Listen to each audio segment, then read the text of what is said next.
আমাদের প্রেমের কথা চ্যানেলটির সকল প্রকারের পাঠ গল্প দেখতে আমাদের চ্যানেলটি সাবস্ক্রাইব করে পাশে থাকা বেল আইকনে ক্লিক করুন। ইনস্টাগ্রামে শিশিরের জন্য একটা ফ্যান পেজ খুলেছিল নাইলা বহু আগে। খুব বেশি একটা পোস্ট করে না সেখানে, কেবল তার সব কয়টা জন্মদিনে প্রকাশ করে খোলা চিঠি। এমনিতেই সেই পেজে ফলোয়ার সংখ্যা সামান্য, তার উপরে ইংরেজিতে লেখা দীর্ঘ চিঠি কেউ পড়ে না, তাই মনের গভীরতম ভাঁজে লুকিয়ে রাখা গোপন কথাগুলো ওভাবে উন্মুক্ত রাখতে খুব একটা দ্বিধা হয়নি তার। নাইলা ঢোক গিলে নিজেকে ধাতস্থ করে তীক্ষ্ণ গলায় বলল, বিয়ে করতে চাও তুমি আমাকে? শিশির বিচিত্র এক অধিকারবোধ নিয়ে বলল। করতে চাই না, করব। নাইলা মারাত্মক অভিমানী হয়ে বলল, কেন, কোন দুঃখে? আমার উপর দয়া দেখাতে, নাকি এটাও কোনো সাজানো নাটক? তার উত্তপ্ত প্রশ্নগুলোর কোনো জবাব না দিয়ে শিশির পাল্টা প্রশ্ন করে বলল, একতরফা ভালোবাসার সব থেকে বিরক্তিকর দিক কি? কথা ঘোরাবে না, আমার প্রশ্নের উত্তর দাও। আগে আমার প্রশ্নের উত্তর দাও। এত বছর ধরে একতরফা ভালোবাসায় বসবাস তোমার থেকে ভালো আর কেই বা জানবে? জানি না। নাইলা রাগে বিরক্তিতে গজগজ করতে করতে পা বাড়ল ছাদ থেকে বেরিয়ে যাওয়ার উদ্দেশ্যে, কিন্তু পারল আর কই। দৃঢ় একটা হাত তার হঠাৎ ডান হাতটা আঁকড়ে ধরে তাকে টেনে আনলো নিজের কাছে। আশঙ্কিক এমন কাণ্ড এবং ওই হাতের সম্মোহনী স্পর্শ পেয়ে তীব্রভাবে কেঁপে উঠল নাইলা। শিশিরের স্পর্শ সে যেমনটা কল্পনা করেছিল ঠিক তেমনই, একই সঙ্গে উষ্ণ, প্রশান্তিদায়ক এবং সর্বনাশা ভয়ঙ্কর। নাইলার চোখ দুটোর দিকে গাঢ় দৃষ্টিতে তাকিয়ে শিশির বলল, আমি বলে দিচ্ছি, একতরফা ভালোবাসার সব থেকে বিরক্তিকর দিক হলো এখানে একজন আরেকজন নিজের সবটুকু দিয়ে ভালোবাসে। ভালোবাসার মানুষটা তার গোটা দুনিয়ায় পরিণত হয়, তবুও ওই মানুষটাকে ডাকার জন্য কোনো নাম থাকে না, জোর গলায় ভালোবাসি বলার অধিকারটুকু থাকে না। আমি তোমাকে সেই অধিকার দিচ্ছি আর নিজেরটুকু বুঝে নিচ্ছি। নাইলা কাঁপা কাঁপা গলায় বেশ অস্পষ্ট সুরে বলল, নিজেরটুকু? সেদিন স্টেজে দাঁড়িয়ে আবছা আলোয় তোমার মুখটা দেখি মনে পড়ে গিয়েছিল, তোমার কিশোরী গলায় বলা সেই আবেগঘন কথাগুলো। কতটা অধিকারবোধ নিয়ে আমাকে আমার কাছে থেকেই চেয়েছিলে নাইলা, মনে আছে? নাইলা উত্তর দিতে পারল না। মুঠোয় বন্দি হাতটাকে শিশির মিশিয়ে দিয়েছে বুকের সঙ্গে। এমন কাণ্ডে কথা বলার অবকাশ আর কি করে পাই বেচারি। শিশির আবারও মোহময়ী কণ্ঠে বলল, তোমার সঙ্গে আবারও মিশতে মিশতে বুঝলাম সেই আবেগ এখনো পুষে রেখেছো। আমার কাছে তো তখনও আবেগ, ভালোবাসা না। এমনকি যেদিন মাচায় বসে দৃঢ় গলায় বললে আজীবন ভালোবেসে যাবে আমাকে, সেদিনও মনে মনে ভেবেছিলাম মেয়েটা আস্ত একটা পাগল। তাহলে বিয়ে করতে এসেছো কেন পাগলকে? শুনবে তো? নাইলা শান্ত নিঃশ্বাস ফেল, উদ্গ্রীব চোখে তাকিয়ে রইল শিশিরের কাছ থেকে বাকিটা শোনার আশায়। শিশির সেই আশা পূর্ণ করে বলল, তুমি সাংবাদিকদের সবটা জানিয়ে দেওয়ার পর স্বাভাবিকভাবেই রেগেছিলাম, নিজের ইমেজ বাঁচানোর তাগিদে ছিলাম, বাঁচিয়েও ফেললাম। কিন্তু যতই দিন যায় ততই তুমি আমাকে তাড়া করে বেড়াও, মাথা থেকে ঝেড়ে ফেলতে পারি না তোমাকে। নিজের কানে শোনা কথাগুলো বড্ড অবিশ্বাস্য লাগছে, বাস্তবতাকেও বিশ্বাস করা যাচ্ছে না। নাইলার মনে হলো স্বপ্নলোকে ভেসে বেড়াচ্ছে সে। বাস্তব আবার এত সুন্দর হয় নাকি? শিশির আবারও বলল, একটা মেয়ে সেই কিশোরী বয়সে আমাকে বলেছিল ভালোবাসি। আমি তার ভালোবাসাকে রীতিমতো অগ্রাহ্য করি, ভুলেই যাই তাকে দেওয়া প্রতিজ্ঞার কথা। আমি নিজের জীবনটাকে সাজিয়েছি, যদিও সেই সাজানোটা তো মিথ্যে, কিন্তু পৃথিবীর কাছে তো সত্যি। আমাকে অন্য কাউকে বিয়ে করতে দেখে সে কতটা কষ্ট পেয়েছে, নিশ্চয়ই মারাত্মক। তবুও ভোলেনি আমাকে। দূর থেকে আমার সুস্থতার জন্য, আমার আনন্দের জন্য দোয়া করে গেছে। সূর্যোদয় দেখার কত শখ তার, তবুও কোনোদিন দেখেনি আমার সাথে দেখবে বলে। আমার প্রত্যেকটা জন্মদিনে রাত 12টা অবধি জেগে থেকে একা একা কেক কেটেছে। এসব কি ছোটবেলার আবেগ হতে পারে বলো? তোমার সাথে শেষ কনভারসেশনের পর অনেক ভেবেছি, কাজকর্ম বাদ দিয়ে নিজেকে গুটিয়ে ফেলে শুধু একটা কথাই ভেবেছি। কি জানো? কি? এই মেয়েটা আমাকে এত ভালোবাসে কেন? নাইলা আর সামলে রাখতে পারল না নিজেকে। তার চোখ দুটো বেয়ে টপটপ করে গড়িয়ে পড়ল নোনা জল। সেই চোখের জল শিশিরের কাছ থেকে লুকাবার কোনো তাগিদও লক্ষণীয় নয় তার মাঝে। প্রতীক্ষায় জল জল করতে থাকা চোখ দুটো স্থির হয়ে আছে তারই দিকে। সঠিক উত্তর হয়তো তারও জানা নেই। আমি শুধু জানি তার ভালোবাসা আমার জীবনের সবচেয়ে মূল্যবান একটা সম্পদ। একটা সময় নিজেকে অসম্ভব দুর্ভাগা বলে মনে হতো, জানো লায়লা? অথচ জানতামই না কতটা ভাগ্যবান আমি। ভাগ্য করে তোমার ভালোবাসা পেয়েছি। কতটা মানুষের কপালে জোটে এই ভালোবাসা। তোমার কথা ভাবতে ভাবতে, তোমার অবাধ্য অনুভূতিগুলো নিয়ে মনে মনে গবেষণা চালাতে চালাতে আমিও তোমাকে ভালোবেসে ফেলেছি নাইলা। দূর থেকে তো কত ভালোবাসলে, এবার কাছে থেকেও বাসবে প্লিজ। শিশিরের হাতটাকে ছাড়িয়ে নিয়ে দ্রুত উল্টো ঘুরে দাঁড়ালো নাইলা। লম্বা লম্বা পা ফেলে দরজার দিকে এগিয়ে যাচ্ছে সে। কেন ছুটে পালাতে চাইছে সে নিজেও জানে না। স্বপ্নে দেখা স্বপ্ন দৃশ্য যখন বাস্তবে রূপ নেয় তখন বুঝি এমনই পাগল পাগল অনুভূতি হয়। জীবনে দীর্ঘ সময় নাইলা এই বিশ্বাস নিয়েই কাটিয়েছে যে শিশির তাকে কখনো ভালোবাসবে না। তার ভালোবাসা পাবার দুরাশা কখনো করেনি নাইলা। তবে আজ তার অস্তিত্বে মিশে থাকা এই মোহনীয় কণ্ঠে ভালোবাসি শোনার পর মনে হলো এই মুহূর্তটার জন্য এতদিন সে বেঁচে ছিল। এই আনন্দের মুখোমুখি হতে হবে বলে এতকাল এত প্রগাঢ় যন্ত্রণা তাড়া করে বেরিয়েছে তাকে। শিশির দ্রুত পায়ে তার পিছু নিয়েছে, অস্থির কণ্ঠে ডাকছে, নাইলা দাঁড়াও। যেন ক্লান্তিময় দিন শেষে প্রিয় মানুষের ঘরে ফেরার ডাক। নাইলা ঝড়ের গতিতে আবারও তার কাছে ফিরে গেল। ঝড়ের গতিতে আশ্রে পড়ল তার বুকে। এই বুকটা কোনোদিনও তাকে আশ্রয় দেবে ভাবিনি নাইলা, কিন্তু আজ দিচ্ছে উষ্ণতায় ঘেরা প্রশান্তিদায়ক আশ্রয়। শিশিরও যত্ন নিয়ে আঁকড়ে ধরল তাকে। চুলে হাত বুলিয়ে কান্নারত নাইলাকে সামলানোর বৃথা চেষ্টা করলো। মাহিরা ঠিকই বলেছিল, নিখাত ভালোবাসার জোর সত্যি মারাত্মক। এ জোর অসাধ্য সাধনের ক্ষমতা রাখে। আকাশটা আজ ভারী মেঘলা। একটু পরপর মেঘ গুড়গুড় করছে। শীতল বাতাসে বারান্দার দড়িতে মেলে রাখা কাপড়গুলো অনবরত দুলছে। মেঘা শঙ্কিত দৃষ্টিতে তাকালো আকাশের দিকে। আজ বৃষ্টি হবে নাকি? হলে সে বের হবে কি করে? এমনিতে সন্ধ্যার পর ঘরের বাইরে বের হওয়ার অভ্যাস নেই। তার উপর যদি বৃষ্টি বাধা হয়ে দাঁড়ায় তাহলে তো ভালোই সমস্যায় পড়া যাবে। বহুদিন পর একটা মোক্ষম সুযোগ এসেছে তার জীবনে। কাছ থেকে ভালোবাসার মানুষটার সঙ্গ পাওয়ার সুযোগ। মাস চারেক ধরে নিয়মিত শুভ্রর সঙ্গে মেসেজ আদান প্রদান করছে সে। এই দীর্ঘ সময়ে শুভ্র একেবারের জন্য মুখ ফিরিয়ে নেয়নি তার দিক থেকে। রাগে অভিমানে কথা বলা বন্ধ করে দেয়নি। অঘটন একটা ঘটল গত মাসে। দিনভর পড়াশোনা শেষে সবে মায়ের আলমারি থেকে মোবাইলটা এনে ইনস্টাগ্রাম লগ ইন করেছে। তৎক্ষণাৎ তার ঠোঁটে প্রশস্ত হাসি ফোটাল শুভ্র এক মেসেজ। এই মেয়ে, তোমার একটা ছবি দাও তো, পুরনো ছবি না, যখন মেসেজ দেবে তখনই তুলে দিবে। লজ্জায় জড়সড় হয়ে গেল মেঘা। প্রায় 9 মাসের পরিচয় তাদের। শুরু থেকে মেঘা নিজ থেকে মেসেজ দিয়ে আসতো, আগ বাড়িয়ে শুরু করতো কথোপকথন। কিন্তু ইদানিং শুভ মেসেজ দেয় নিজ থেকে। পড়াশোনার খোঁজ নাই, শরীর স্বাস্থ্যের খোঁজ নাই। মেঘা ঢোক গিলেই রিপ্লাই দিল। হঠাৎ ছবি যাচ্ছে যে? প্রায় সঙ্গে সঙ্গে অপর প্রান্ত থেকে এলো শুভর রিপ্লাই। আমার গার্লফ্রেন্ডের ছবি আমি চাইতেই পারি না। রীতিমতো স্তব্ধ হয়ে গেল মেঘা। কতটা সময় যে হতবাক হয়ে মোবাইল স্ক্রিনের দিকে তাকিয়েছিল তা নিজেরও জানা নেই। যে মানুষটার ভালোবাসা পেতে এত এত ঝড় পাড়ি দিল, সে মানুষটাই নিজ থেকে আপন করে নিচ্ছে তাকে। মেঘা ধীরে সুস্থে টাইপ করলো, আমি আপনার গার্লফ্রেন্ড? না হলে আমি দিনভর সব কাজ বাদ দিয়ে তোমার মেসেজ আসায় বসে থাকি কেন? লজ্জায় মাটির সাথে মিশে যাওয়ার মতো অনুভূতি হয়েছিল সেদিন।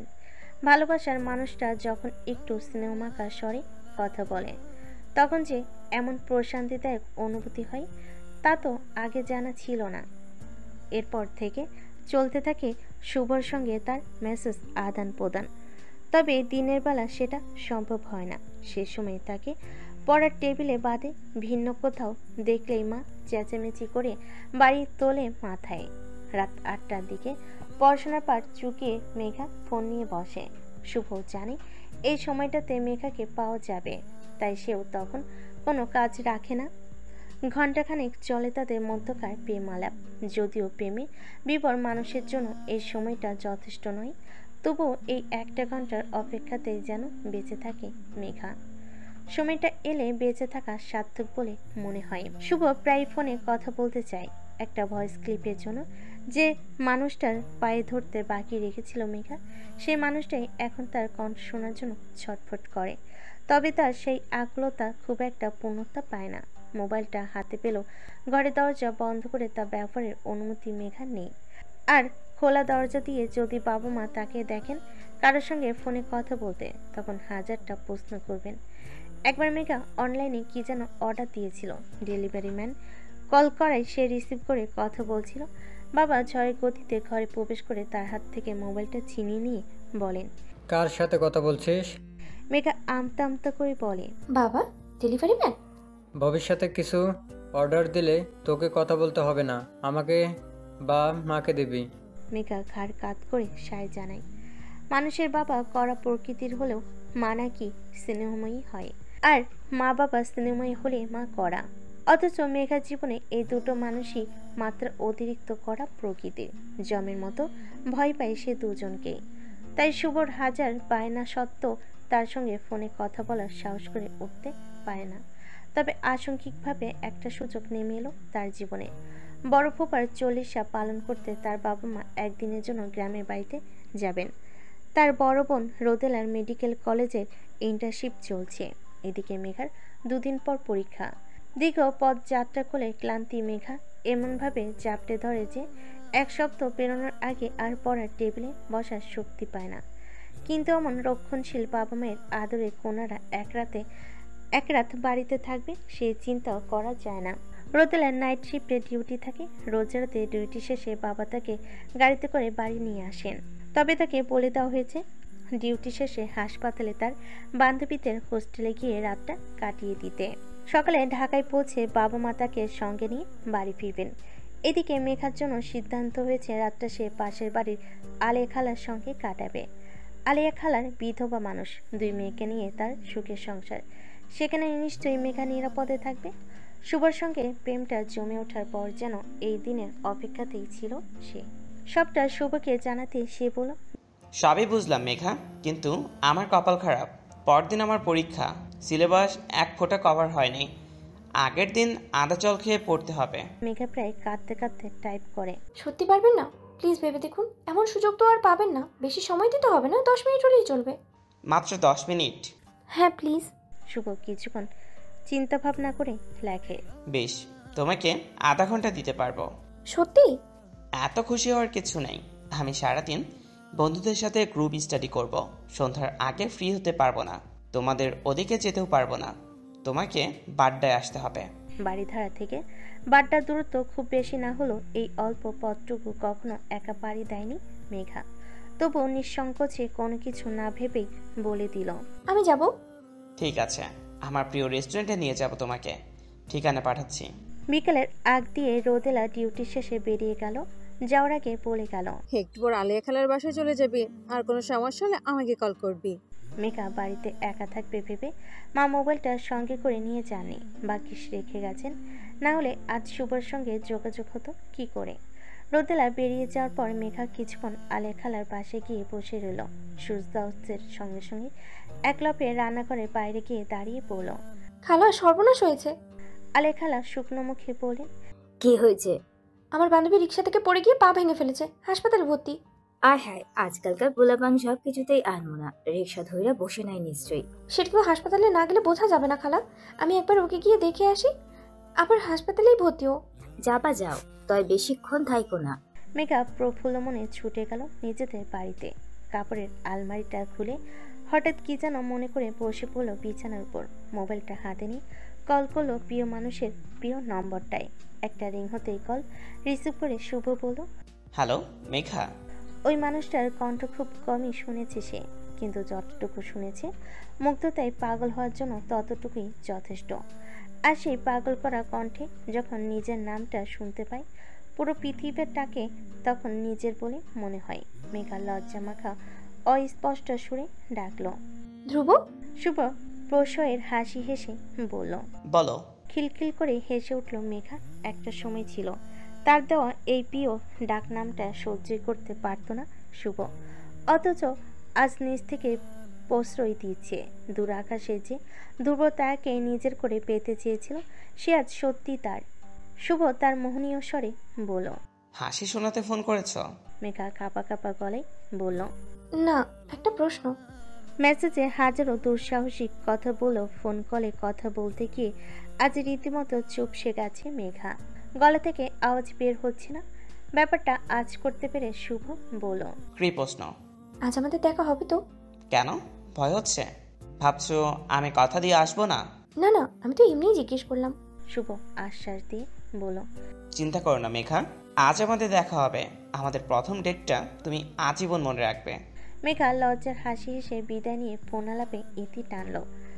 তাকে যে এবার সাজতে হবে তার ধ্রুব তারার জন্য। মেঘা একবার ভেবেছিল শাড়ি পরবে, কিন্তু নিজ থেকে শাড়ি পরার ক্ষমতা তার নেই। যতবারই পরেছে ততবারই মা অথবা আপা পরিয়ে দিয়েছে। একবার অবশ্য ভার্সিটির অনুষ্ঠানের জন্য তিনা তাকে শাড়ি পরিয়ে দিয়েছিল। তিনার নামটা মনে ভেসে উঠতে সঙ্গে সঙ্গে ভেসে উঠল আর দুটো নাম, মাহিরা এবং নাইলা। তপ্ত একটা দীর্ঘশ্বাস বেরিয়ে গেল বুক থেকে। এই যে আজ জীবনে এতটা আনন্দ, এতটা প্রশান্তি তা এমনি এমনি আসেনি। এর জন্য জীবনে অন্যতম মূল্যবান জিনিসটা বিসর্জন দিতে হয়েছে তাকে, তার বন্ধুত্বকে। জীবনে কখনো প্রকৃত বন্ধু পায়নি সে। বাবা মায়ের কড়াকড়ির কারণে স্কুল কলেজের বন্ধুদের সঙ্গে ক্লাসের বাইরে বন্ধুত্ব রক্ষা করতে পারেনি। ভার্সিটিতে উঠে একটু স্বাধীনতার স্বাদ পেতে জীবনে এলো ওরা তিনজন। কষ্টের প্রতিটা মুহূর্তে মাহিরার আগলে রাখা, তিনার উপদেশ পরামর্শ আর নাইলার ধমকাধমকি সবই তো ওদের ভালোবাসার বহিঃপ্রকাশ। মেঘাজ বুঝতে পারে তাদের জন্য সে মোটেও ভালো কোনো বন্ধু ছিল না, নিতান্তই স্বার্থপর একটা বন্ধু সে। কিন্তু বন্ধুত্ব কি করে পালন করতে হয় সে তো জানি না। জানতে হলেও তো ঘর থেকে বের হতে হয়, মানুষের সঙ্গে মিশতে হয়। সে সুযোগ কি সে পেয়েছে কখনো? মেঘা হয়তো তাদের জীবনে নিতান্তই ঘৃণাময় একটা অধ্যায়, কিন্তু মেঘার জীবনে ওরা তিনজন আজও বহু মূল্যবান। ওদের জন্য আজও যে কোনো কিছু করতে প্রস্তুত সে। ওরাই তো তাকে দিয়েছে জীবনের সেরা সময়। বন্ধুত্বের অর্থ না জানা একটা মেয়েকে বুঝিয়েছে বন্ধুত্বের মানে। মাহিরার ঘটনায় নিজের পক্ষে সাফাই গাওয়ার মতো কোনো কারণই নেই মেঘার কাছে। সম্পূর্ণ দোষ স্বীকার করে সে। শুভর অবহেলা পেতে পেতে যখন সে পাগল প্রায়, যে কোনো মূল্যে তার কাছ থেকে একটা মেসেজ পাওয়ার বিতৃষ্ণায় ছটফট করছিল রীতিমতো। স্বাভাবিক মস্তিষ্কে শুভর বন্ধুর সঙ্গে মাহিরা সেজে নাটক করেনি সে। ওই নোংরা মেসেজগুলো তার মাথা থেকে আসেনি, এতটা ক্রিয়েটিভ সে না। এআই তাকে বুদ্ধি দিয়েছে ছেলেটাকে বলতে মাহিরার হবু শ্বশুরবাড়িতে গিয়ে ঝামেলা করার কথা। মেঘা এআইকে কোনো দোষ দেয় না, সব দোষ তার নিজের। কিন্তু সে ভাবতে পারেনি ছেলেটা সত্যি মাহিরার শ্বশুর বাড়িতে গিয়ে এত বড় সর্বনাশ ডেকে আনবে। ওই ছেলেটাই এসব ঘটনা শুভকে জানাতেই সে নিজ থেকে মেসেজ দেয় মেঘাকে। মেঘা ভয়ে অনুতাপে কাঁদতে কাঁদতে সত্যিটা জানিয়ে দিয়েছিল সঙ্গে সঙ্গে। কিন্তু আর সবার মতো শুভ তার দিক থেকে মুখ ফিরিয়ে নেয়নি, বরং তাকে বুঝিয়েছে, সান্ত্বনা দিয়েছে, ভরসা দিয়েছে। ভরসা পেল, বড্ড অনুতাপ হয় মেঘার। সেদিন ক্যাম্পাসে নাইলার হাতে চর খাওয়ার পর মাথার সঙ্গে সঙ্গে তার গোটা জগৎটাই ঘুরে যায়। নিজেকে অসম্ভব ঘৃণা হয়। শুভকে পাওয়ার তৃষ্ণায় এতটাই অন্ধ হয়ে গিয়েছিল যে একবারও মাথায় আসেনি এতে মাহিরার কত বড় ক্ষতি হতে পারে। বন্ধুত্বের থেকেও ভালোবাসাকে বেশি গুরুত্ব দিয়েছে। সেদিনের পর তিনা তাদের বন্ধুদের গ্রুপটা থেকে তাকে বের করে দিয়েছে। নাইলা তো রীতিমতো ব্লক করে দিয়েছে সব জায়গা থেকে। তিনজনই ইনস্টাগ্রামে আনফলো করে দিয়ে তাকেও সরিয়ে ফেলেছে নিজেদের ফলোয়ার তালিকা থেকে। মেয়েগুলোর জীবনে এত তো আনন্দময় ঘটনা ঘটে গেল। হাজার ঝড়ঝাপটা পেরিয়ে মাহিরার বিয়ে হলো। তিনার দীর্ঘদিনের ভালোবাসার পূর্ণতা পেল। গত সপ্তাহে ধুমধাম করে নাইলার এঙ্গেজমেন্ট হলো। তিনজনই একসঙ্গে আছে, অটুট আছে তাদের বন্ধুত্ব। নেই কেবল মেঘা। না থাকাটাই তো স্বাভাবিক। বন্ধুত্ব থেকে ভালোবাসাকে গুরুত্ব দিয়েছে সে। আদৌ কি বন্ধুর আনন্দময় কোনো মুহূর্তে থাকার যোগ্য সে? একদমই না। তবুও মেঘার দূর থেকে ওদের ভালোর জন্য দোয়া করে যাবে আজীবন। শুভ্র সালোয়ার কামিজ গায়ে জড়ালো মেঘা। ওনার জুড়ে সাদার উপরে সাদা সুতোর সূক্ষ্ম সূক্ষ্ম কাজ। কপালে কালো রঙের সূক্ষ্ম একটা টিপ, কানে রূপার দুল। তাকে সত্যি একখণ্ড মেঘের মতো লাগছে। লম্বা শ্বাস নিয়ে মনের ভেতরকার স্যাঁতসেঁতে ভাবটা যত সম্ভব দূর করার চেষ্টা করলো মেঘা। জীবনের সুন্দরতম দিনটা আজ। এই দিনটাকে কিছুতেই বৃথা যেতে দেবে না সে। বাড়ির সামনে থেকে রিক্সা ঠিক করলো শুভর প্রিয় রেস্টুরেন্টের উদ্দেশ্যে। বুকের ভেতরটা ভয়ঙ্করভাবে ধুকপুক করছে আর মাত্র কিছুটা সময়, আর তারপরই সে এবং তার ভালোবাসার মানুষটা মুখোমুখি। দৃশ্যটা কল্পনায় ভেসে উঠতেই রীতিমতো শিউরে উঠল মেঘা। রেস্টুরেন্টটা গলির ভিতরে। মেঘা রিক্সাওয়ালাকে গন্তব্যস্থল পর্যন্ত এগিয়ে দেওয়ার অনুরোধ করলে তিনি পাল্টা তর্ক জুড়ে দিলেন। অপরিচিত কারোর সঙ্গে তর্কে জড়ানোর অভ্যাস মেঘা নেই, তাই ভাড়া মিটিয়ে দ্রুত নেমে গেল। গলিটা অন্ধকারাচ্ছন্ন, জনমানব শূন্য। মেঘা একবার ভাবল শুভকে ফোন করে ডাকবে তাকে নিতে আসার জন্য। নিজের ভাবনায় নিজে বিরক্ত হয়ে উঠল। রক্ষণশীল বাবা মায়ের চাই থাকতে থাকতে পরনির্ভরশীল হয়ে উঠেছে ভীষণ। সে কি ছোট বাচ্চা নাকি? এতটুকু পথ একা পাড়ি দিতে পারবে না? দ্রুত পায়ে গলিটা পার করতে ঝামেলা কতগুলো বিল্ডিং এর সামনে এসে পড়ল মেঘা। শুভর প্রিয় রেস্টুরেন্টের নাম প্যারামাউন্ট। একটু এগোতেই উজ্জ্বল সাইনবোর্ডে সেই নামটা দেখতে পেল। রেস্টুরেন্টটা দোতলায়, সিঁড়ি নিশ্চয়ই বাইরের দিকে। এদিক ওদিক চোখ বুলিয়ে সিঁড়ি দেখা মিলল না। বিল্ডিংয়ের নিচতলায় কতগুলো ওষুধের দোকান। মেঘা বাধ্য হয়ে সেখানকার এক কর্মচারীকে জিজ্ঞেস করলো, এই যে শুনুন, দোতলায় ওঠার সিঁড়িটা কোন দিকে? লোকটা গভীর মনোযোগে মোবাইলে ভিডিও দেখছিল। মেঘার আংশিক আগমনে এবং অসংলগ্ন প্রশ্নে বিরক্ত হয়ে ডান দিকে আঙ্গুল তাক করল। মেঘা প্রফুল্ল চিত্রে পা বাড়ল সেদিকে। আবারও একলাপে বেড়ে উঠেছে মেঘার হৃদস্পন্দন। আর মাত্র কয়েকটা মুহূর্ত, তারপরই প্রিয় মানুষের ওই স্নিগ্ধ মুখটা ওর চোখের সামনে। রেস্টুরেন্টের বাইরে কাছে দরজা, এখান থেকে শুভকে দেখতে পেল মেঘা। দরজার দিকে পিঠ দিয়ে শেষ মাথায় একটা টেবিলে বসে আছে বাড়ন্ত হৃদস্পন্দন আর ঠোঁটের প্রশস্ত হাসি নিয়ে দরজা ঠেলে ভেতরে প্রবেশ করলো মেঘা। দরজার শব্দ পেয়ে শুভ ঘুরে তাকালো। সঙ্গে সঙ্গে মোহনীয় একটা হাসি হেসে উঠে দাঁড়ালো। মেঘা কিছু দূর এগিয়ে বরফের মতো জমে গেল যেন। এই মানুষটা সামনে থেকে এত সুন্দর, এতটা মোহময়। চুলগুলো ছোট করে ছাটা, মুখে হালকা হালকা দাড়ি, চোখে ভারী ফ্রেমের চশমা। কে বলে ওই মানুষটা সুদর্শন নয়? মেঘার চোখে তার ধ্রুবতারা পৃথিবীর সব থেকে সুদর্শন পুরুষ। শুভ ছোট ছোট পা ফেলে তার সামনে এসে দাঁড়ালো। মেঘা তার দিকে তাকিয়ে থাকতে পারল না বেশিক্ষণ। লজ্জায় লাল হয়ে মুখ নামিয়ে নিল মেঝের দিকে। শুভ নেশাতুর গলায় বলল, এত দেরি করলে? তোমাকে দেখার লোভে তো মরেই যাচ্ছিলাম। মেঘা মেঝের দিকে দৃষ্টি আটকে রেখে লাজুক স্বরে বলল, কেমন লাগছে আমাকে? অসম্ভব হট লাগছে। মুহূর্তেই থমকে গেল মেঘা। ঠোঁট থেকে তার মুছে গেল সকল হাসি। শুভ এটা কি বলল? এ ধরনের কথা তো সে বলে না। আচমকা মেঝে থেকে চোখ তুলে আশেপাশে তাকালো। তারা দুজন বাদে রেস্টুরেন্টে আর তৃতীয় কোনো প্রাণী নেই। এমনকি শুভ যে টেবিলে বসেছিল সেটা বাদে অন্য সকল টেবিলের ওপর চেয়ারগুলো উল্টো করে সাজিয়ে রাখা। চোখ বড় বড় করে কাঁধে ঝুলন্ত ব্যাগটা শক্ত করে খামচে ধরল মেঘা। এক মনে খোদাকে স্মরণ করছে সে, যে ভয়টা তার অন্তরাত্মাকে নাড়িয়ে দিচ্ছে। সে ভয়ে যেন সত্যি না হয় সেই দোয়া করে যাচ্ছে অনবরত। মেঘার কিছু বুঝে ওঠার আগেই দেখল শুভ মূল দরজাটার কাছে গিয়ে দক্ষ হাতে নামিয়ে দিচ্ছে শাটার। মেঘা চেঁচিয়ে ওঠে, আতঙ্কগ্রস্ত গলায় বলল, কি করছেন আপনি? শুভ শান্ত গলায় বলল, আহা, ভয় পাচ্ছ কেন? আমাদের একটু প্রাইভেসি দরকার আছে না? মেঘা এক দৌড়ে শাটারের কাছে গিয়ে ভর্ত গলায় বলল, আপনি সরুন, আমি যাব। মেঘাকে এক চুলো নড়তে দিল না শুভর শীতল হাত। শক্ত করে চেপে ধরল তার গলা। মেঘা সেই হাতের বাঁধন থেকে মুক্তি পাওয়ার আপ্রাণ চেষ্টা করছে, কিন্তু পেরে উঠছে না পুরুষালী শক্তির সঙ্গে। মেঘার ভিতর চোখ দুটোর দিকে পৈশাচিক দৃষ্টিতে তাকিয়ে শুভ ফিস ফিস করে বলল, কোথাও যাচ্ছ না তুমি? মেঘা আকুতির সুরে বলল, প্লিজ না, ছাড়ুন আমাকে। না।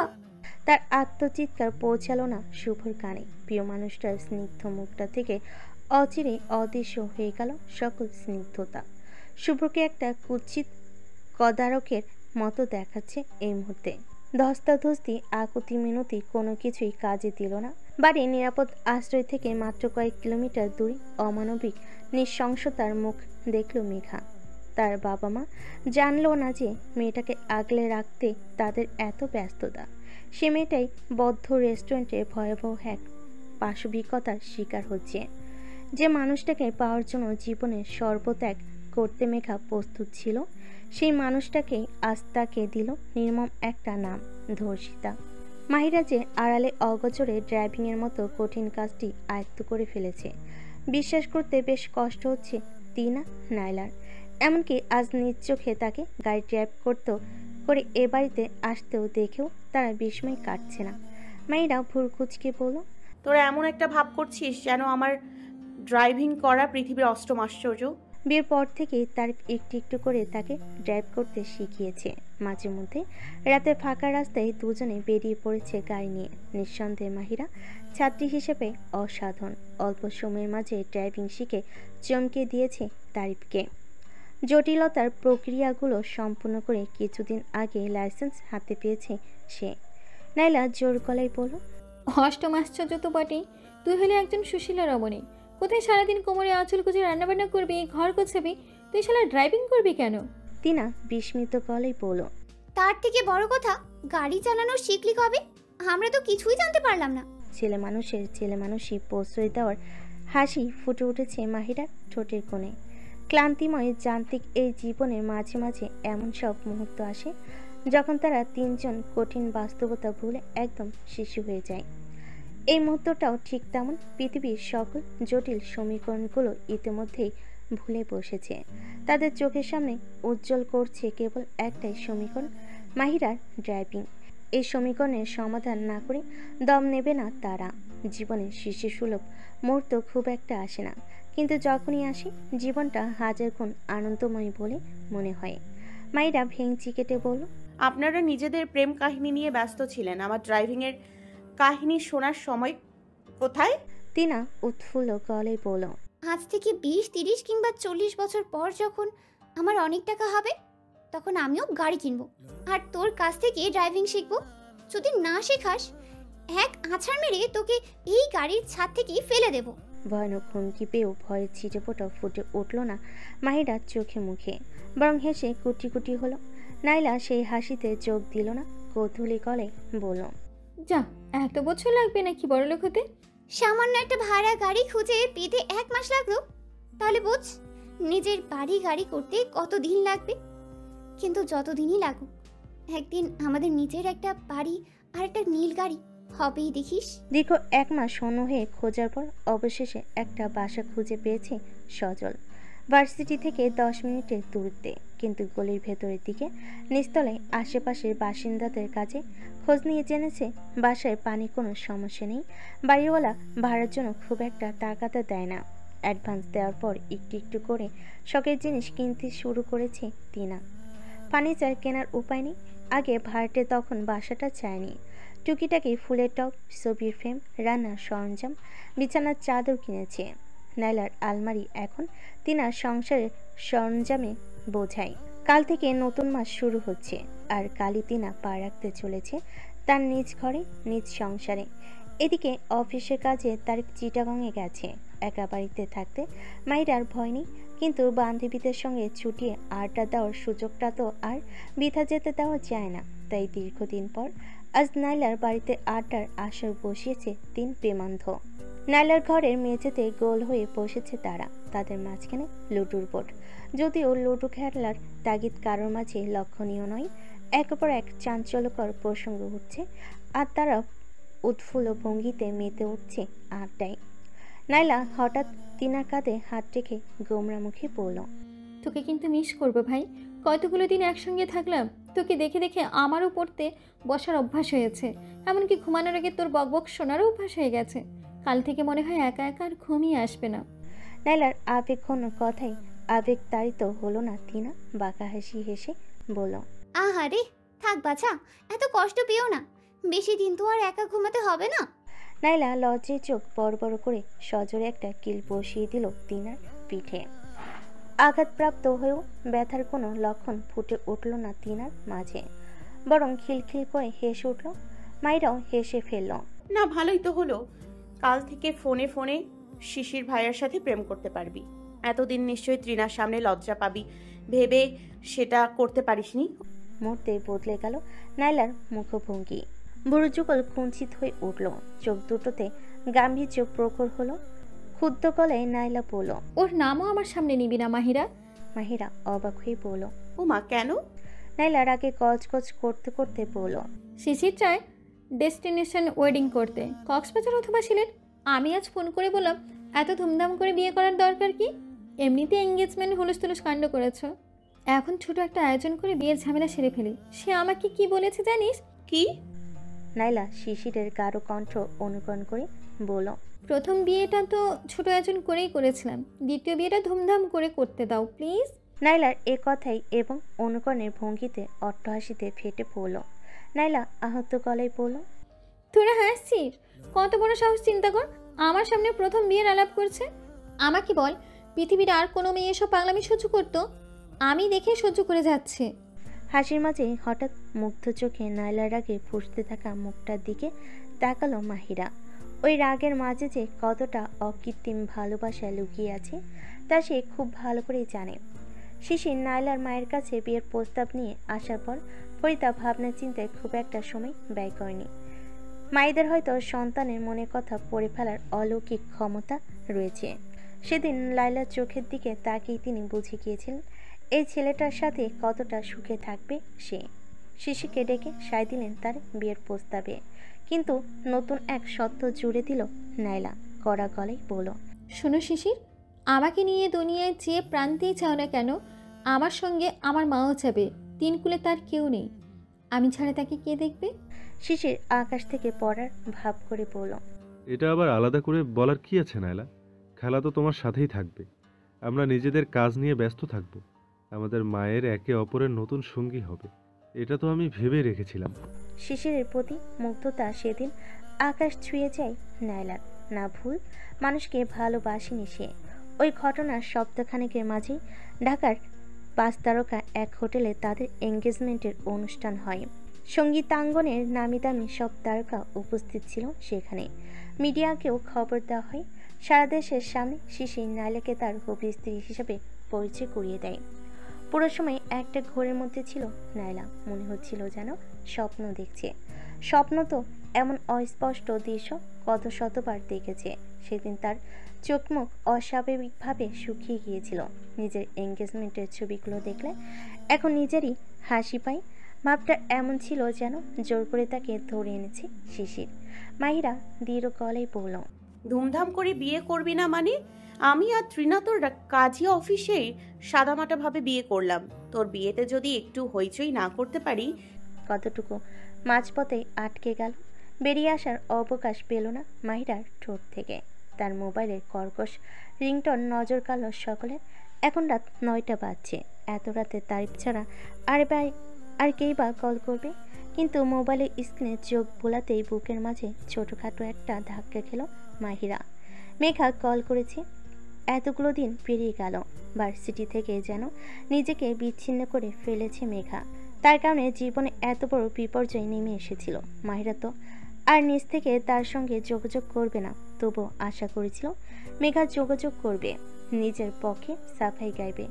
কোনো মানসিক পরিস্থিতিতেই অমন কাজ করেছিল তা ব্যক্ত করে মাহিরার মন গলানোর বৃথা চেষ্টা করবে, কিন্তু সেসব কিছুই করেনি সে যে গা ঢাকা দিয়েছে। এরপর থেকে তাকে কোথাও দেখা যায়নি, তার কাছ থেকে কোনো কথাও শোনা যায়নি। কিন্তু আজ হঠাৎ কেন? মাহিরার ফোনটা লুটোর বোর্ডের পাশে রাখা, তাই জলজলে স্ক্রিনে ভেসে ওঠা 2 অক্ষরের নামটা পড়তে তিনার নাইলাকে খুব একটা বেগ পেতে হলো না। নাইলা অগ্নিকণ্ঠে বলল। তুই একে ব্লক করিসনি? মাহিরা শুকনো গলায় বলল। না, আসলে ব্লক করা হয়নি। নাইলা তেজি গলায় বলল। কেন করা হয়নি? এত বড় একটা ক্ষতি করলো তোর, তবুও শিক্ষা হয়নি? অবস্থায় বেগতিক দেখে তিনা তাকে শান্ত করার উদ্দেশ্যে বলল। আহা, শান্ত হ না ভাই। কি শান্ত হবো আমি? সব ক্ষেত্রে মহিষী নারীগিরি মানায় না মাহিরা। ভুলে যাস না এই মেয়ের কারণে এখনো শ্বশুরবাড়ির লোকজন তোকে মেনে নেয়নি, নিজের বাড়িতেও আর যেতে পারিস না। মাহিরা পুরো কুচকে বলল। তুই অযথা রেগে যাচ্ছিস নাইলা। নাম্বারটাই ব্লক করিনি, মানুষটাকে তো জীবন থেকে ব্লক করে দিয়েছি। আর কোনো সম্পর্ক রেখেছি ওর সাথে? নাইলা সূক্ষ্ম দৃষ্টিতে লক্ষ্য করল মাহিরার ফোনটা অবিরতভাবে বেজে যাচ্ছে। অনবরত স্ক্রিনে ভেসে উঠছে ওই একটা নাম। রাগে তার সমস্ত শরীর জ্বলে উঠল রীতিমতো। ক্রুদ্ধ গলায় সে বলল। তাহলে তোকে অনবরত ফোন দিয়ে যাচ্ছে কেন? সত্যি করে বলতো, তলে তলে এখনো খাতি রেখেছিস না? মাহিরা, তোর জন্য আমারও মেঘার সাথে বন্ধুত্ব শেষ করে দিয়েছি। চাইলেই পারতাম ওর সাথে বন্ধুত্ব বজায় রাখতে। আমাদের কোনো ক্ষতি তো আর করেনি, তবুও শুধুমাত্র তোর কথা ভেবে। তাকে মাঝপথে থামিয়ে দিয়ে মাহিরা থমথমে গলায় বলল, তোর কি আমাকে পাগল মনে হয় নায়লা? যার জন্য আমি তারিফকে প্রায় হারিয়েই ফেলেছিলাম, তার সাথে কেন যোগাযোগ রাখবো? দুই বান্ধবীর উত্তপ্ত বাক বিনিময় সামাল দিতে গিয়ে তিনা লক্ষ্য করলো এবার বেজে উঠেছে তার মোবাইলটাও। স্ক্রিনে ভেসে উঠছে একই নাম। লাইলা হতবাক গলায় বলল, তুইও ব্লক করিসনি? মায়ের মতো কোমল স্বভাবের মেয়ে তিনা নয়, পাল্টা ধমক দিয়ে সে বলল, আমি ব্লক করব কি করে? হোয়াটসঅ্যাপে সৌরভ স্যারের গ্রুপে রোজ একটা না একটা নোটস দিতেই হয় আমাকে। ব্লক করে রাখলে সেই নোটস ওর কাছে যাবে না, পরে কোনো একটা গন্ডগোল হলে আমাকেই স্যারের ছাড়ি খেতে হবে। তপ্ত দীর্ঘশ্বাস ফেলে চুপ করে রইল নাইলা। মেঘা তার শান্তশিষ্ট মস্তিষ্কটাকে বিগড়ে দেওয়ার জন্য ওই একটা নামই যথেষ্ট। নাইলার উত্তপ্ত মস্তিষ্কে এই মুহূর্তে গুরুত্ব দেওয়ার প্রয়োজন মনে করছে না মাহিরা। তার বুকের ভেতরটা তীব্রভাবে খচখচ করছে। মেঝে থেকে ফোনটা তুলে নিয়ে লক্ষ্য করল 5 মিনিটের ব্যবধান 6 বার কল করেছে মেঘা। কম্পিত দীর্ঘশ্বাস ফেলল মাহিরা। মনটা কোডাক ডাকার পেছনে যথেষ্ট কারণ রয়েছে। একে তো এত রাত, মেঘা যদি ওই ঘটনার জন্য ক্ষমা চাইতো বা বোঝাপড়া করতেই ফোন দিয়ে থাকতো, তাহলে দিনের বেলা সেই কাজ করতে অসুবিধা কোথায়? তাছাড়া ক্ষমা চাইতে হলে একবার কল করবে, দুবার কল করবে। অপর প্রান্তের মানুষটার কাছ থেকে কোনো প্রকার সাড়া না পেয়ে অভিমানে গা ডুবিয়ে হার মানবে, এমন এক নাগারে কল করা যাবে না। মেঘা কোনো বিপদে পড়েনি তো? দম নিয়ে মাহিরা ডাকলো, নাইলা। নাইলা ক্ষুব্ধ চোখ দুটো তুলে তাকায় মাহিরার দিকে। মাহিরা শুকনো গলায় বলল, আমার মনে হয় ফোনটা ধরা উচিত। নাইলা কঠিন গলায় কিছু একটা বলবে, ততক্ষণে কল রিসিভ করে ফেলেছে মাহিরা। স্পিকার অন করে মোবাইলটা রাখলো লুটুর বডির উপর। বিরক্তি দিতে মুখ বিকৃত করে নাইলা উঠে যেতে উদ্যত হয়েছে। ঠিক তখনই করুণ একটা সুর তার হাড় হিম করে দিল। অচিরেই চোখ দুটো থেকে পূর্বের সকল ক্ষোভের আভাস দূর হয়ে জায়গা করে নিল প্রগাঢ় উদ্বেগ। মাহিরা আর তিনার দিকে তাকিয়ে দেখল তাদের চোখে মুখে খেলে বেড়াচ্ছে একই জাতের উদ্বেগ। মাহিরা ধীরে সুস্থে সংশয় মাখা কণ্ঠে ডাকল, মেঘা। কলের এ প্রান্তে ও প্রান্তে নিস্তব্ধ নীরবতা বয়ে গেল। নীরবতার সময়টা খুব যে দীর্ঘ তা নয়, কয়েক সেকেন্ডের মাত্র, কিন্তু প্রতিটা সেকেন্ডকে এক একটা বছরের সমান মনে হলো এই প্রান্তে থাকা তিনজনের কাছে। অবশেষে নীরবতার বুক চিরে ভেসে এলো মেঘার অস্পষ্ট কণ্ঠস্বর, আমাকে বাসায় নিয়ে যাবে প্লিজ? মেঘার কণ্ঠ শুনে মাহিরা মাথার ভেতরটা ফাঁকা হয়ে গেল রীতিমতো। সেই কণ্ঠে ভয় আর অসাধ্য বাদে কিচ্ছু নেই। মাহিরা আর কিছু না ভেবে তৎক্ষণাৎ জিজ্ঞেস করলো, কোথায় তুই? মেঘা কাঁপা কাঁপা গলায় বলল, আমি আমি জানি না আমি কোথায়। আমি একটা সাদা বিল্ডিংয়ের সামনে দাঁড়িয়ে আছি, আর আর কিছু জানি না। হাউমা করে কাঁদছে মেঘা। কেউ যেন সর্বস্ব কেড়ে নিয়ে নিঃস্ব করে দিয়েছে তাকে। সেই কান্নার কোন সুর কলের এ প্রান্তে থাকা তিনটি মানুষের আত্মা উড়ে দিতে সক্ষম। মাহিরা আবারও চিন্তিত গলায় বলল, আচ্ছা কোন এলাকায় আছিস সেটা অন্তত বল। পাট্টা। রীতিমতো চমকে গেল মাহিরা। যে মেয়েকে সন্ধ্যার পর কোনোদিন বাড়ির বাইরে দেখেনি, সে মেয়ে রাত 9টায় বাড্ডা থেকে ফোন করছে। বাড্ডায় গেলি কি করে? মেঘা কাঁপা কাঁপা গলায় বলল, আমি আমি এই লোকটার সাথে দেখা করতে এসেছিলাম। কোন লোক? শুভ। ওই নামটা উচ্চারণ করে আবারও নির্মম কান্নায় ভেঙে পড়ল মেঘা। মাহিরা, তিনা আর নাইলা বিভ্রান্তিতে মুখ চাউচাই করছে। যে ছেলের প্রেমে অন্ধ হয়ে মেঘা সকল সীমা অতিক্রম করতে প্রস্তুত ছিল, সে ছেলেটা আজ হঠাৎ ওই লোক হয়ে গেল কি করে? তাদের বিভ্রান্তি অবশ্য দূর হলো। উত্তর মিল মনে জেগে ওঠা সকল প্রশ্নে, কিন্তু সেই কৌতূহল যে এতটা নির্মমভাবে নিবৃত্ত হবে তা দুঃস্বপ্নেও কল্পনা করতে পারেনি তারা। ওই রেস্টুরেন্টে আর কেউ ছিল না। ওই লোকটা শাটার নামিয়ে আমি আমি বাধা দেওয়ার অনেক চেষ্টা করেছি, অনুরোধ করেছি, পায়ে পড়েছি, কিন্তু সে আমার কোনো কথা শোনেনি। স্তব্ধ হয়ে গেল তিনটি মুখ। বিস্ময়ে মুখ চেপে ধরে মেঝের দিকে তাকালো নাইলা।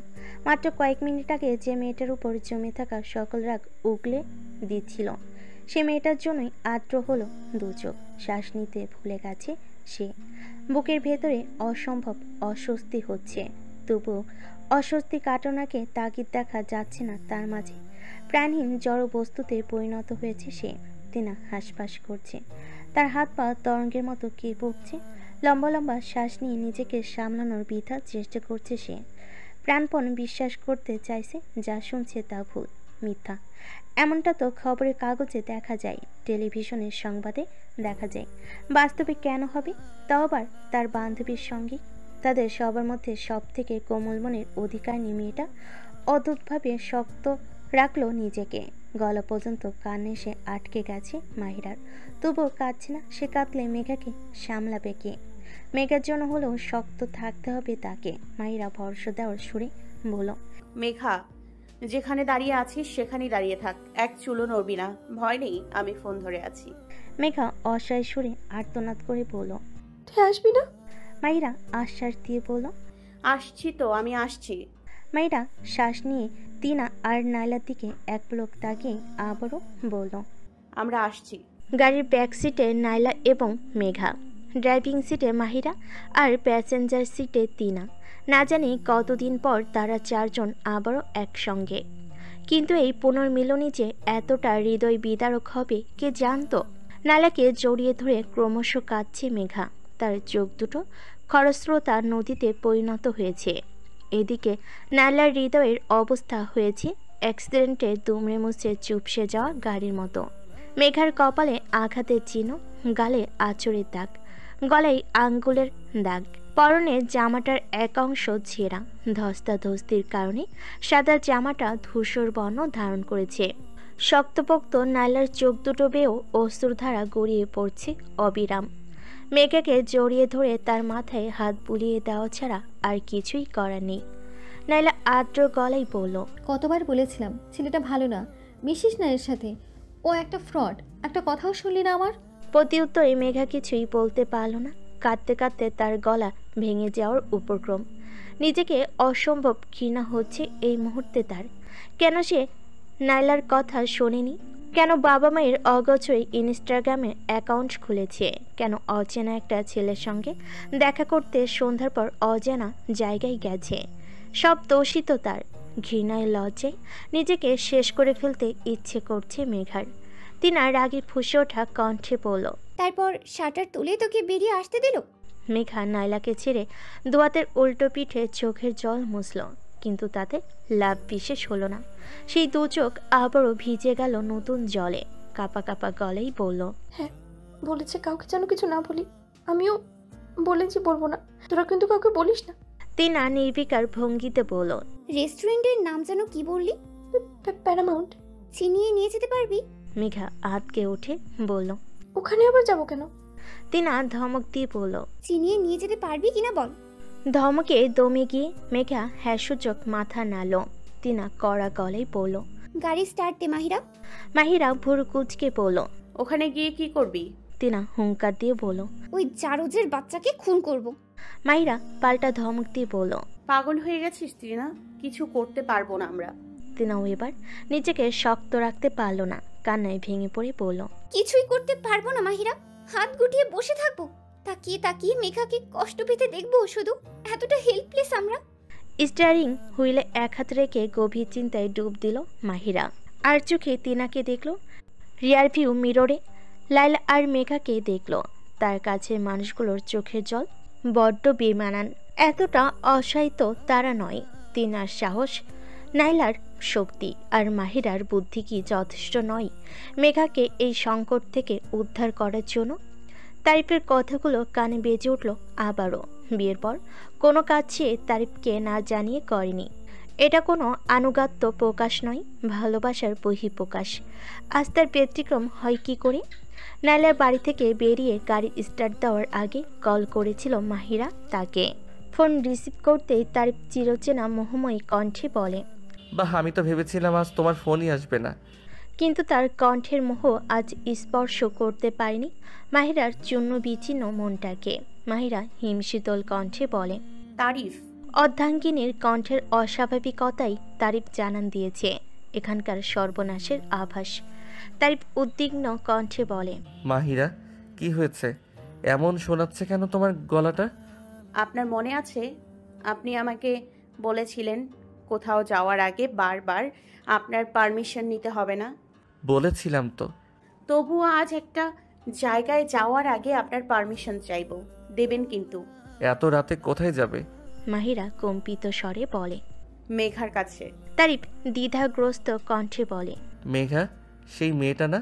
মাহিরা আদ্র কিন্তু দৃঢ় গলায় বলে। যার কারণে আমাদের বিয়েটা প্রায় ভেঙেই যাচ্ছিল, যার কারণে আজও আমার পরিবার আমাদের মেনে নেয়নি। হ্যাঁ সেই। কি হয়েছে মাহিরা? মাহিরা ঢোক গিলে নির্মম সত্যটা উচ্চারণ করার সাহস জুগিয়ে বলে। Megha has been raped. তাই হতবাক হয়ে বলে। কি? মাহিরা কিয়ৎক্ষণ চুপ করে থেকে অসহায় কণ্ঠে বলে। আমি কি করব কিছু বুঝতে পারছি না তারিফ, খুব অসহায় লাগছে। আপনি বলেছিলেন এরকম বন্ধুর সাথে কোনো যোগাযোগ না রাখতে, তাই আপনার পারমিশন ছাড়া আমি যেতে পারছি না। অবশ্যই যাবে, পারমিশন চাওয়ার কি আছে? মেঘা এখন কোথায়? রাস্তায় দাঁড়িয়ে আছে। আমার কথা মন দিয়ে শোনো মাহিরা, শিশির ঢাকায় আছে? না, ভাইয়া তো কক্সবাজারে। সজল? হ্যাঁ, সজল ঢাকাতেই আছে। কেন বলুন তো? তারিফ শান্ত ভঙ্গিতে বলল। সজলকে ডাকো, ওকে নিয়ে তোমরা সবাই থানায় যাবে। ঘটনা যেখানে ঘটেছে সেই এলাকার থানায়।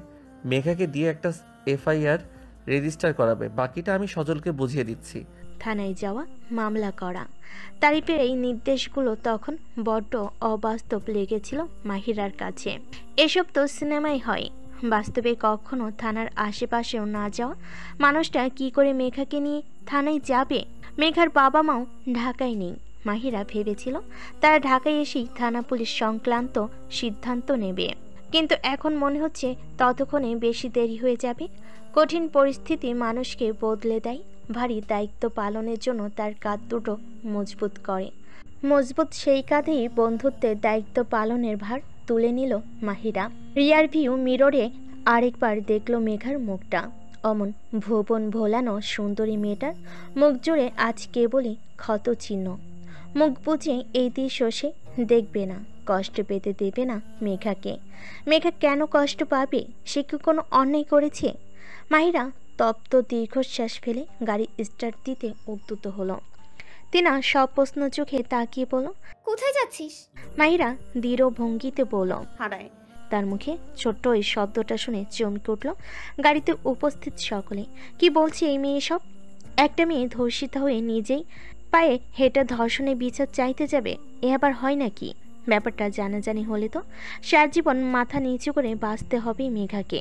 মেঘা আটকে উঠে বলল, না না মাইরা, প্লিজ পাগলামি করিস না, আমাকে বাসায় দিয়ে আয়। মাইরা তার দিকে ঘুরে তাকিয়ে কঠিন গলায় বলল, মেঘা আমি থানায় যাচ্ছি, তোরাও আমার সাথে যাবি। মেঘা চাপা আর্তনাদ করে বলল, তুই বুঝতে পারছিস না মায়েরা, বাবা মা এসব জানতে পারলে আমাকে মেরেই ফেলবে। আর তুই ওই জানোয়ারের নামে মামলা না করলে আমি তোকে মেরে ফেলবো। ঠিক কর, কার হাতে মরবি? তিনার নাইলা বিভ্রান্ত ভঙ্গিতে মুখ চাওচেই করলো। নাইলার মুখভঙ্গি দেখে মনে হচ্ছে থানায় যাওয়ার ব্যাপারে তারও সায় আছে। সায় যে তিনারও নেই তা নয়, কিন্তু ভয় হচ্ছে এই ব্যাপারটা জানাজানি হলে মেঘার বাবা মা সত্যি তাকে মেরে ফেলবে।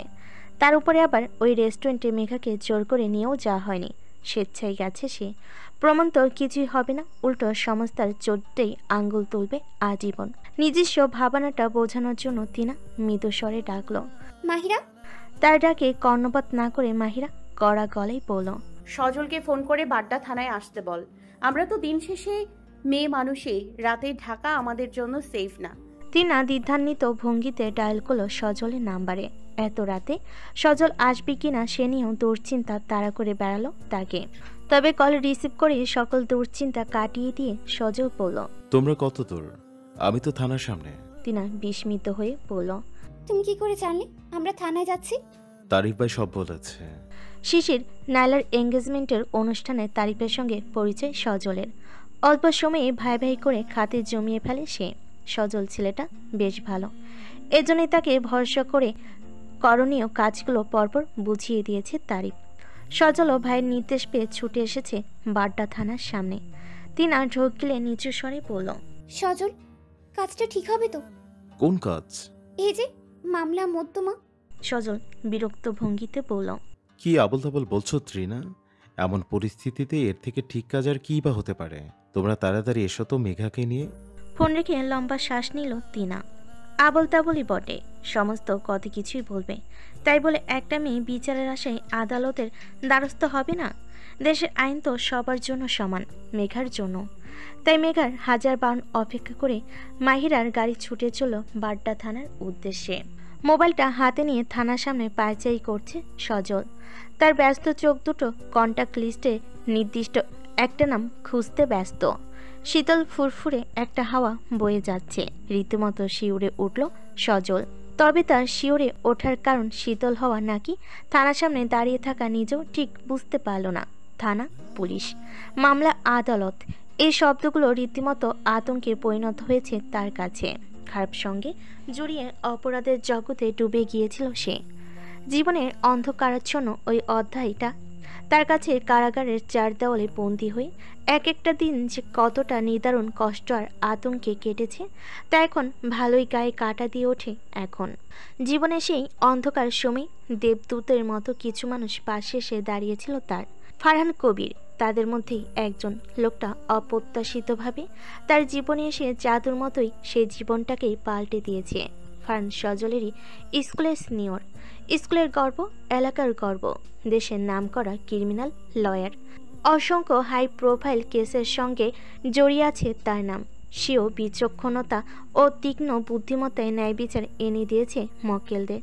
ফারহান দীর্ঘদিন পর নিজ এলাকায় গিয়ে যখন জানতে পারে তার স্কুলের এক ছোট ভাই 7 বছরের সাজা পেয়ে কারাগারে বন্দি, তখন ছুটে যায় আদালতের চেনা প্রাঙ্গণে। সজলের কেসটা রিওপেন করে তার সাজা মকুবের আবেদন করে।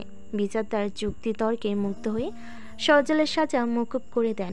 7 বছরের সাজা মাত্র 3 বছরে পূরণ করে সজল পেরিয়ে আসতে পারে শুধুমাত্র ওই মানুষটার কল্যাণে। ফারহানকে সজল শুধু নিজের বড় ভাইয়ের মতোই শ্রদ্ধাই করে না, তার জন্য রীতিমতো জীবনটা দিয়ে দিত প্রস্তুত সে। মেঘার কেসটা অসম্ভব জটিল। একে তো সে স্বেচ্ছায় ওই রেস্টুরেন্টে গিয়েছিল, তার উপরে আবার ওই জানোয়ারের সাথে তার প্রেমের সম্পর্কের মতো কিছু একটা ছিল। তার প্রমাণ করতেও বেশি দিন সময় লাগবে না। শুভ ছেলেটা প্রথম শুনানিতেই জামিন পেয়ে যাবে। একে জব্দ করতে এবং মেঘাকে ন্যায় বিচার এনে দিতে প্রয়োজন ফারহানের মতো তীক্ষ্ণ আইনজীবীর। সজল বেশ বুঝতে পারছি ফারহান ছাড়া এই মামলা দুদিনও কোর্টে টিকবে না। ফারহানের নম্বরটা খুঁজে পেতে তড়িঘড়ি করে তাতে ডায়াল করলো সজল। কয়েকবার রিং বাজতেই অপর প্রান্ত থেকে রিসিভ হলো কল। সজল ভয়ে ভয়ে বলল, ভাই ভালো আছে? অপর প্রান্ত থেকে শোনা গেল উৎফুল্ল একটা কণ্ঠ। শালার বেটা শালা, তুই আমাকে ফোন করেছিস কোন মুখে? চুপি চুপি বিয়ে করে সেরে ফেললি, একবার জানালিও না। মুরব্বীদের অনুমতি নেওয়াও তো একটা ভদ্রতা নাকি? ফারহান সজলের থেকে প্রায় 10-12 বছরের বড়। বড় ভাই সুলভ একটা স্নেহ সবসময় তার কাছ থেকে পেয়ে এসেছে সে। আজও তার ব্যতিক্রম হলো না। সজল কাচুমাচু ভঙ্গিতে বলল, ভাই মানে আমরা পালিয়ে বিয়ে করেছি তো। কি পালিয়ে? হ্যাঁ, আমার বউয়ের ভাই একটা আতপাগল, সে অনেক কাহিনী ভাই। বিয়ের আগদিন পর্যন্ত শিওর ছিলাম না বিয়ে হবে কি না, তাই আর জানানো হয়নি। ফারহান হেসে ফেলে বলল, শালা যেখানেই ঝামেলা সেখানেই দেখি তুই। সজল প্রসঙ্গ পাল্টে বলল, ভাই তুমি কই? কেন, আমাকে কি দরকার? দরকার তো একটু আছে, বলো না কই? চেম্বারে। কেন? একটু বাড্ডা থানায় আসতে পারবে? ফারহান বিভ্রান্ত গলায় বলল, হঠাৎ আবার কোনো ঝামেলা পড়েছিস নাকি? সজল আটকে উঠে বলল, না না আমি না। তাহলে? সজল সংক্ষেপে এদিকের পরিস্থিতি বুঝিয়ে বলল ফারহানকে। ফারহান আইন পেশায় এত গুরুতর অপরাধ কাছ থেকে ঘটতে দেখেছে যে নতুন করে কোনো হত্যা এবং ধর্ষণের ঘটনা তার বুকের ভেতরটা নাড়িয়ে দেয় না। যথেষ্ট স্বাভাবিকভাবে কিন্তু দুঃখিত স্বরে সে বলল, so sorry to hear that, কিন্তু আমার হাতে এই মুহূর্তে কতগুলো কেস আমি নিজেই জানি না সজল। আমি পারলে কেসটা সত্যিই নিতাম, তোকে তো না বলতে পারি না। সজল মিনতি সুরে বলল, ভাই প্লিজ, তুমি ছেড়ে এই মামলা একদিনও কোর্টে টিকবে না। আচ্ছা, আমি অন্য কাউকে রেফার করে দিচ্ছি। না না না ভাই, রেফার করলে হবে না। তোমার কি লাগবে? ফারহান বিরক্তির সুরে বলল, এখন তুই বাচ্চাদের মতো জেদ করছিস সজল। সজল অসহায় গলায় বলল, ভাই প্লিজ। দিলদরিয়া মানুষের এই এক যন্ত্রণা, কেউ কোনো সাহায্য চাইলে ফিরিয়ে দেওয়ার কল্পনাও করতে পারে না ফারহান। মনে হয় ফিরিয়ে দিলেই তাকে আদালতের কাঠগড়ায় দাঁড়াতে হবে। ফারহান দীর্ঘশ্বাস ফেলে বলল, তুই এখন থানায়? হ্যাঁ। কেস নিব কিনা গ্যারান্টি দিতে পারছি না, কিন্তু আপাতত থানার ঝামেলা সামলাতে আসছি। থানার সামনে গাড়িটা দাঁড়িয়ে আছে, কিন্তু মেঘাকে কিছুতেই গাড়ি থেকে বের করা যাচ্ছে না। দুই হাঁটু বুকের কাছে ভাঁজ করে তাতে মুখ লুকিয়ে ফুপিয়ে ফুপিয়ে কাঁদছে সে। তাকে বোঝানোর ভার পড়েছে তিনার উপর, কিন্তু মেঘা আদৌ কিছু বুঝতে পারছে কিনা কিংবা বোঝার মতো মানসিকতায় আছে কিনা কে জানে। গাড়ির বাইরে চিন্তিত মুখে দাঁড়িয়েছে মাহিরা আর নাইলা। নাইলা দুশ্চিন্তায় অস্থির হয়ে পড়ল। কি মনে হয় রাজি হবে? মাহিরা ছোট্ট দীর্ঘশ্বাস গোপন করে বলল, রাজি না হলেও মেঘাকে দিয়ে আমি এফআইআর করাবো না। মাহিরা, বলছিলাম কি, মেঘার বাবা মায়ের জন্য অপেক্ষা করে এই সিদ্ধান্তটা নিলে ভালো হতো না? তুই তো জানিস ওনারা কেমন। যদি দেখে তাদের মতামত না নিয়েই মামলা করে ফেলেছি, তাহলে উল্টা আমাদের নামেই মামলা না ঠুকে দেয়। তোরা কেমন জানি বলেই তো তাড়াহুড়ো করে থানায় এসেছি। মানে? দেখ তারিফ, যখন আমাকে থানায় আসতে বললো তখন আমিও দনমনো করছিলাম।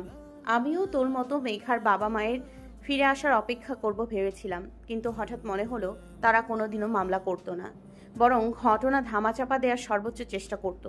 ঘটনা ধামাচাপা দেওয়ার মানে বুঝতে পারছিস? নাইলা চমকে উঠে বলল, ওই ছেলের সাথে মেঘাকে বিয়ে দিয়ে দিত? মাহিরা দীর্ঘশ্বাস ফেলে বলল, এটা তো মাথায় আসেনি। তুই ঠিকই বলেছিস মাহিরা, যে করেই হোক মেঘাকে দিয়ে মামলা করাতেই হবে।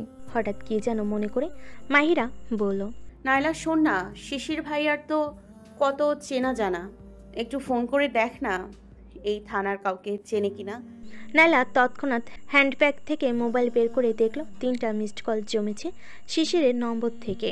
ওই মানুষটার সঙ্গে কথা বলার একটা মুহূর্ত হাতছাড়া করতে চায় না সে, অথচ আজ স্বল্প সময়ের মধ্যে এত বড় বড় ঝড় বয়ে গেল যে তার কলগুলো খেয়ালই করেনি। নাইলা দীর্ঘশ্বাস ফেলে ডায়াল করলো শিশিরের নম্বরে। একটা রিং বাজতেই ফোন রিসিভ করে শিশির ফুরফুরে মেজাজে পড়ল। রাগ ভাঙলো তাহলে? তার প্রশ্নের জবাব না দিয়ে নাইলা শীতল গলেই পড়ল, শিশির, বাড্ডা থানায় তোমার পরিচিত কেউ আছে? শিশির হতভম্ব হয়ে পড়ল। হঠাৎ বাড্ডা থানা? কোনো সমস্যা নাইলা? বলছি, তার আগে বলো পরিচিত কেউ আছে কিনা। আছে তো, ইনফ্যাক্ট ওখানকার ওসিকে আমি পার্সোনালি চিনি। তাহলে তো খুবই ভালো হলো। তুমি একটু ওসি সাহেবকে ফোন করে বলবে যে আমরা আসছি। শিশির ব্যস্ত গলায় বলল, আমরা মানে? আমরা কারা? নাইলা ধীরে সুস্থে বলল, আমি, মাহিরা, ত্রিনা আর মেঘা। চিন্তা করো না, সজলও আমাদের সাথে আছে। মেঘা কে? আমার ফ্রেন্ড। তুমি না বলেছিলে মাহিরা আর ত্রিনা ছাড়া তোমার কোনো ফ্রেন্ড নেই? ঠোঁটের কোণে ফিকে একটা হাসি নিয়ে নাইলা বলল, আছে, সবসময়ই ছিল। ছোট এই কথাটা বলতে গিয়ে ভিজে উঠল নাইলার দুচোখ, কেঁপে উঠল গলা। তার ভেতরকার অস্থিরতা কলের অপর প্রান্ত থেকে টের পেয়ে শিশির চিন্তিত গলেই বলল, নাইলা, এবার কিন্তু আমার টেনশন হচ্ছে। কি হয়েছে বলবে প্লিজ? নাইলা আদ্র গলেই বলল, মেঘাও আমার মতো পাগল জানো শিশির। দূর থেকে একজনকে ভালোবেসেছে, সেই মানুষটা কত অবহেলা করেছে, কত অপমান করেছে, তবুও ভালোবেসে গেছে।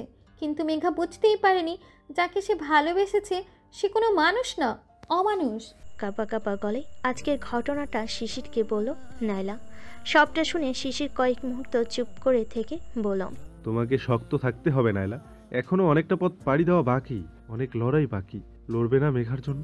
আশঙ্কিকভাবেই মনের ভেতর অদ্ভুত এক জোর অনুভব করলো নাইলা। মনে হলো সত্যি তাকে শেষ পর্যন্ত মেঘার জন্য লড়ে যেতে হবে। ওদিকে লড়াইয়ের ময়দানে যাকে সব থেকে বেশি প্রয়োজন সেই নিজেকে গুটিয়ে নিয়েছে।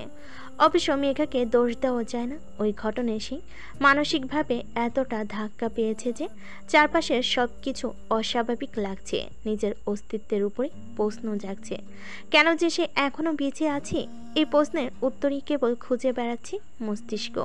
ওদিকে তার কাঁধে ভরসার স্পর্শ দিয়ে তিনা বারবার অনুরোধ করছে গাড়ি থেকে নেমে থানায় যাওয়ার জন্য। মেঘা কাঁপতে কাঁপতে বলল, তোরা একটু বোঝার চেষ্টা কর, ওই লোকটা যদি জানতে পারে আমি মামলা করেছি। তিনা গম্ভীর গলায় বলল, কিচ্ছু করতে পারবে না ওই শোরের বাচ্চা, আমরা তোর সাথে আছি না। মেঘা ভীত সন্ত্রস্ত হয়ে বলল, কিন্তু মামলা হলে তো বাবা মা জেনে যাবে যে আমি তাদের অবাধ্য হয়ে সোশ্যাল মিডিয়ার অ্যাকাউন্ট খুলেছি, তার সাথে দেখা করতে এসেছি। তুই এত ভয় পাচ্ছিস কেন মেঘা? একটু তাকিয়ে দেখ, আমরা সবাই তোর সাথে আছি। পারতে না ত্রিনা, আমারই তো দোষ। আমি কেন অজানা একটা ছেলের সাথে একা দেখা করতে গেলাম? তিনা ধমকে উঠে বলল, ছাগলের মতো কথা বলবি না মেঘা। তুই যখন খুশি তখন বাসা থেকে বের হতে পারিস, একা কিংবা কারোর সঙ্গে, এতে আইনের কোনো বাধা নেই। কিন্তু তোর সম্মতি ছাড়া তোকে ছোঁয়াও অপরাধ। কিন্তু আমি তো দেখা করার জন্য তাকে জোর করেছিলাম। আবারও এক কথা, তুই দেখা করার জন্য জোর করেছিস, তার মানে এই না যে ওকে রেপ করার লাইসেন্স দিয়েছিস। মেঘা অস্পষ্ট স্বরে উচ্চারণ করল। রেপ? এই ছোট্ট শব্দটার ভার নেওয়ার জোর তার মস্তিষ্কে নেই। এতটা সময় মেঘা বুঝতেই পারেনি তার সাথে যা হয়েছে তা ঘৃণ্যতম একটা অপরাধ। তিনা দৃঢ় গলায় বলল, হ্যাঁ, মনে রাখিস মেঘা, তোর সাথে তা একটা ক্রাইম, আর ওই জানোয়ারের বাচ্চা একটা ক্রিমিনাল। ক্রিমিনালের নামে মামলা করবি না। মেঘা সাহস জুগিয়ে গাড়ির বাইরে পা রাখল। শিশিরের ফোন কল পেয়ে ওসি হান্নান সাহেব নিজের কেবিনে তাদের সকলকে বসালেন। এমনকি এফআইআরটাও লিখতে শুরু করলেন নিজ হাতে। নতুন কোনো কেস রেজিস্টার করতে গেলে পুলিশ স্বাভাবিকভাবেই অনেক প্রশ্ন করে। ওসি সাহেবও মেঘাকে শুভ সংক্রান্ত নানা প্রশ্ন করছে। মেঘা ভয়ে তটস্থ হয়ে থাকলেও উত্তরগুলো দিচ্ছে ঠিকঠাক। লিখতে লিখতে তিনি আবারও জিজ্ঞেস করলেন, আপনাকে জোর করে ওই রেস্টুরেন্টে নিয়ে যাওয়া হয়েছিল? মেঘা চমকে ওঠে দুর্বলভাবেই বলল, না। তাহলে? মেঘা ভয়ত ভঙ্গিতে হ্যান্ডব্যাগটা খামচে ধরল। তার গলা থেকে স্বর পর্যন্ত বের হচ্ছে না। ওসি সাহেব আবারও বলেন, নিজ ইচ্ছায় গিয়েছিলেন? মেঘা ঢোক গিলে হাস্যচোখ মাথা নাড়ল। তাহলে আর রেপ হলো কি করে? মেঘা ভীত চোখ আশেপাশে চোখ বোলালো। ওসি সাহেবের ঘরের বাইরে দুজন সেন্ট্রি উৎসুক চোখে তার দিকে তাকিয়ে আছে। ওসি সাহেব নিজেও কিছুটা বিরক্ত। তার মানে সে যা ধারণা করেছিল তাই ঠিক, দোষটা তারই। নিজের দোষেই এত বড় সর্বনাশ ডেকে এনেছে মেঘা, আর কারোর কোনো দোষ নেই। মেঘা আচমকা চেয়ার ছেড়ে উঠে দাঁড়িয়ে এক দৌড়ে বেরিয়ে গেল ওসি সাহেবের ঘর থেকে।